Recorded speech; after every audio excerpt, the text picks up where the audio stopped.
Someone's killing all the hot girls at a college. Hey, we've never heard that before. Hey everybody, welcome back to Dr. Movie. And this episode, I'm not in my car. I'm actually at home. Kind of under the weather, but I thought I'd go ahead and crank this one out. But I'm going to talk about my absolute favorite giallo movie. Matter of fact, I think it's possibly the best giallo movie. And if you don't know what that means, I think it's the best murder mystery movie for you guys that don't know what giallo means. So giallo is a set of yellow books that murder mysteries were written in Italy, and they take these stories and turn them into more fleshed out stories and then movies. And that's kind of where this comes from.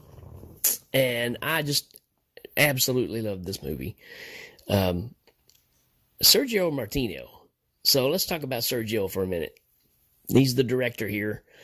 Has made several movies of the same genre here. Matter of fact, the 4 movies before this one were all very big staples of the giallo genre. And this one, I think, is just, I don't know, even probably he said, I don't know if I can top this one. So that's kind of where he stopped. And wow, a lot of people, I even saw where my buddy Dave Z brought it up because I was showing that, I was going to cover this movie, but he called it the first real slasher, which is very true.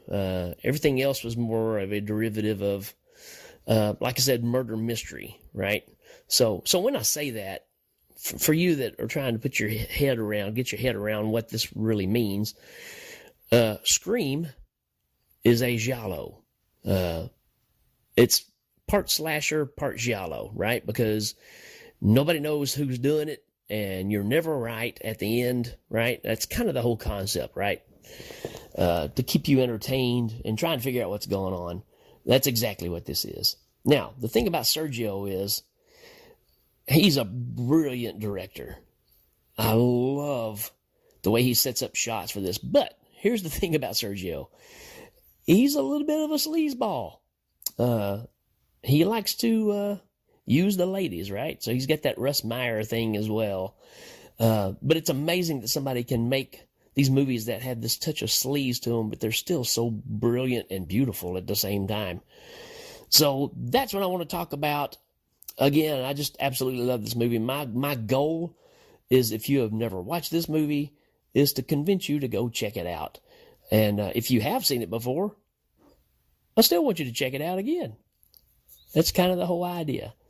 So, like I said earlier, these girls are being killed at a campus, and it's all in the newspapers. Nobody's really knowing what's going on. But what happens is, whoever is doing this is pretty much strangling them with a red and black handkerchief. And then he proceeds to poke their eyes out and stab them with a knife. So that's like his trademark of what he's doing here. To get things rolling, when this movie starts off, you get a scene of, well, let's just say it. It's pretty much an orgy going on.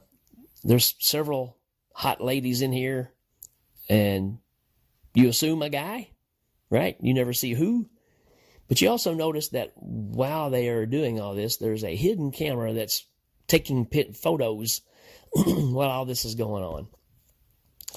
So that's kind of your setup for, they like to throw you the curveball of what the heck is going on here. And usually the opening scene is totally left out of the movie till the very end, and then they tie it in and it makes sense, right? It's very Scooby-Doo, right? When I think of giallos, I think of Scooby-Doo, where you find out everything. You don't know what's going on through the majority of the show, but the last 2 minutes of the show is when you find out everything is going on, right? So that's kind of the cool thing about this. So you're always guessing what's happening. There's some iconic scenes in this.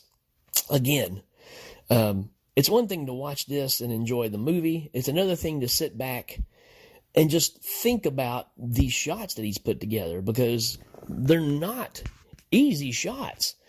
There's some shots from inside a car and stuff that only somebody with, a real vision can put this stuff together. And it's pretty miraculous. And again, the ladies in this movie, excuse me, are they're smoking hot. I mean, they're all beautiful ladies in this movie, and you've got Susie Kendall in here, who's kind of, I don't want to say royalty, but she was known for being in an Argento film early on. Matter of fact, his first giallo, she was in it. Or no, it was the second one. So, anyways, one of those. I have to relook on that. I think it's the second one. But so she was well known at the time for being in Argento stuff. The rest not really known for a lot. Maybe some skin flicks for some of them. They're not afraid to show what they got, and that happens a lot in this movie. But what's going on is they're all classmates together. They're all hanging out, and somebody starts knocking off some of their friends. And one girl that's, I guess you'd say, the most popular of the group gets a phone call from the killer saying that she was going to die and she was next. So she gets all freaked out, and her friends all load up, and they go out to her uncle's house out in the country. Now, the uncle is kind of a sleazeball as well. So they're living in town with their uncle, but the uncle owns this property out in the country. So the girls all load up, go out there to try to get away from everything until everything cools down. The beautiful thing about this movie is it can be anybody, and that's what's so brilliant about this. Not an unusual tact, right? This happens quite a bit, but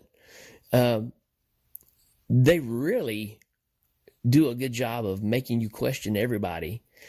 From the, there's a professor, there's the uncle, there's some dude driving around in a car, there's a couple of dudes on some motorcycles, there's the guy that's the vending guy that's a sleazeball that's hanging out in front of the college selling stuff.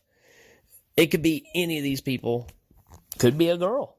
Could be anybody. And again, that's the beauty of this film. The whole setup towards the end is just absolutely brilliant. I can't say enough about the other kill scenes in this. They're all brilliant, well shot. And like Dave Z said, this is the first slasher flick where it's a masked person hunting people down.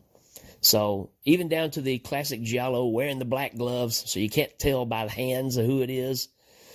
So there's a lot of factors that tie into this that make this just awesome. But like I said, kill scenes are fantastic.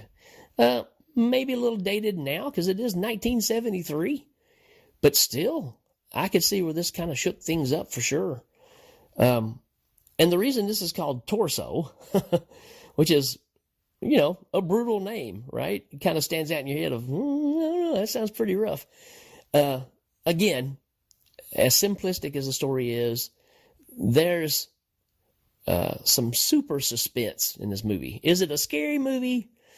I don't know if I would classify it as really scary at all. For somebody that's not a horror watcher, it might be. But it is a straight-up suspense movie where you're trying to figure out what's going on. And it's got buttloads of suspense. It all comes down to the killer finds out where they're staying out in the country. And they're out there all alone. And this town's like backwards. All the guys that come out there, when the girls show up and they're loading up a tractor and hauling all their stuff up, I mean, they're all just, going gaga over all the ladies there. It's like they've never seen them before because, they do show some of the local ladies there and, they're bigger than the dudes, so they've never seen anything like these hot college chicks, right? And the thing is they know they're hot too. So that kind of plays into it as well.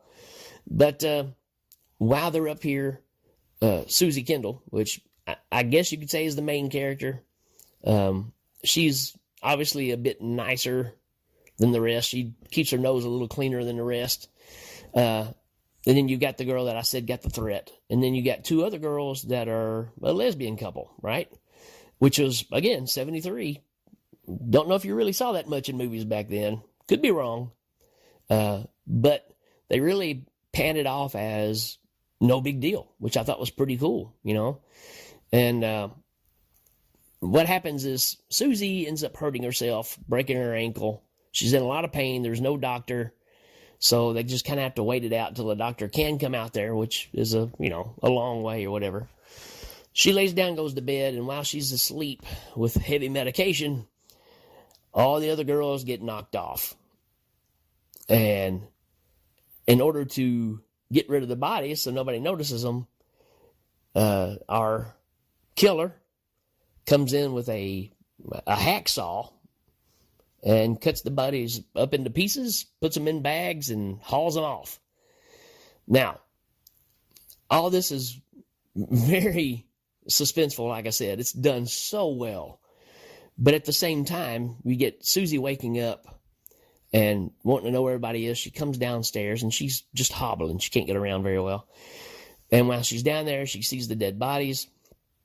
And then all of a sudden, she hears the doorknob start turning. So the killer's coming back. And she tries to hide, but she can't get around very well. So this is all paced so incredibly well.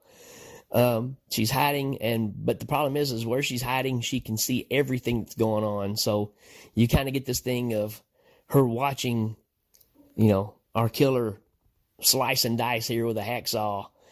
And it's one of those things where, can she look away? She don't need to watch what she's seeing, but she can't help but watch either. I guess because it's just so unbelievable. And I'm not going to go much further than that because there's some other twists and turns that happen here. And like I said, you get a reveal of what the backstory is, why this is all happening.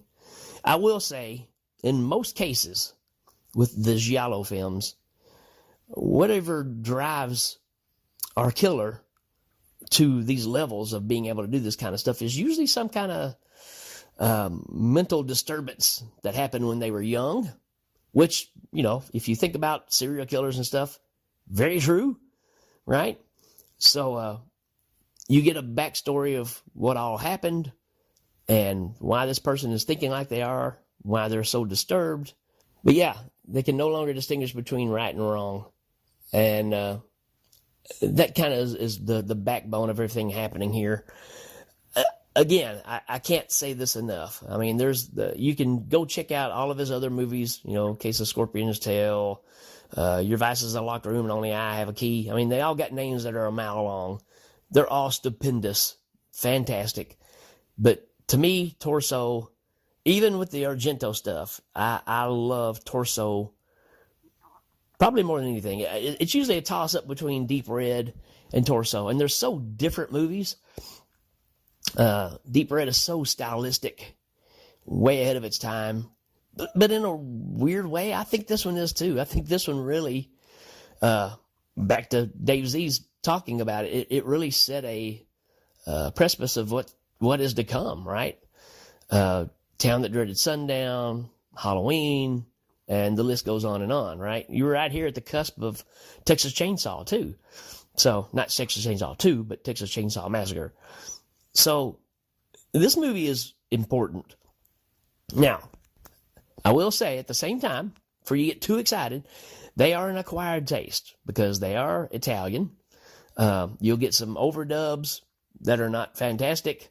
There's nothing worse than trying to watch a movie and they're trying to make dialogue in English to make sense to, our civilization when they don't talk the same way. So there's lines that probably don't make the same sense, but that's all right. They're trying to make it acceptable.